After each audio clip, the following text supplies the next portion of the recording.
कौशाम्बी में जो घटना उसके लिए कौशाम्बी की घटना के लिए आए हैं, न्याय मांगने के लिए आए हैं। उत्तर प्रदेश सरकार का या दिल्ली के सरकार का कोई भी मंत्री इन्वेस्टिगेशन को प्रभावित करने का प्रयास करता है तो पुलिस को नहीं करना चाहिए।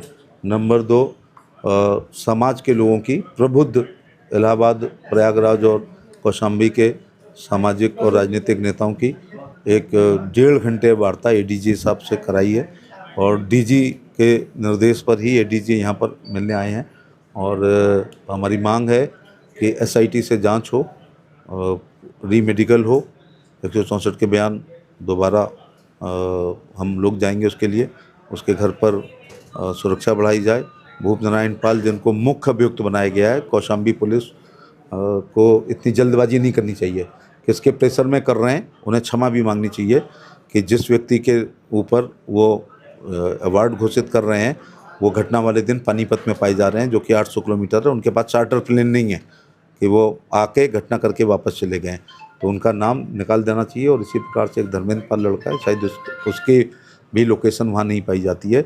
ये युग वादी का बयान और गवाहों के बयानों से नहीं चलेगा, ये साइंटिफिक एविडेंस से इन्वेस्टिगेशन होना चाहिए, जिसमें उनकी सीडीआर वगैरह भूप नारायण पाल की देख लेनी चाहिए और अविलंब उनका नाम इसलिए निकाल देना चाहिए एविडेंस के आधार पर। एसपी सिंह बघेल कह रहा है इस बात पे नहीं, या दूसरे कोई मंत्री कह रहे हैं, एविडेंस क्या। ये देश कानून से चलेगा, ना कि डेमोक्रेसी में कानून चलेगा, मोबोक्रेसी नहीं चलेगी, भीड़ तंत्र नहीं चलेगा। यादव इस बात को लेकर के कह रहे हैं कि 2 डिग्री से हम आपस में 48 डिग्री में आ तो नहीं रहे हैं, कोई डेलीगेशन जरूर भेजेंगे ऐसा मेरा अंदाज है।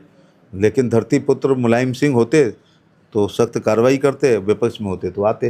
तो धरती पुत्र मुलायम सिंह के यहाँ एक ट्विटर पुत्र पैदा हो गए हैं जो समसामयिक राजनीति और घटनाओं पर केवल ट्वीट करते हैं, और इसीलिए आरामगाह में रहने की वजह से 14 में वो बाहर हो गए, 17 में बाहर हो गए, 19 के इलेक्शन में बाहर हो गए, 22 में बाहर हो गए और 24 में बाहर हो गए।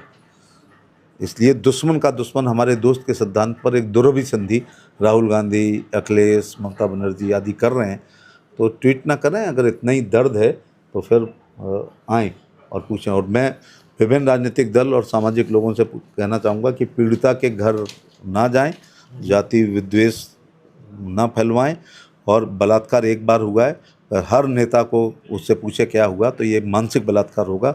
माननीय सुप्रीम कोर्ट के आदेशों का पालन करें। मेरे लिए आधे घंटे का रास्ता था, लेकिन एक आचार संहिता भी होती है, उसकी वजह से लेकिन पीड़िता के परिवार के लोगों से बात कर लिया।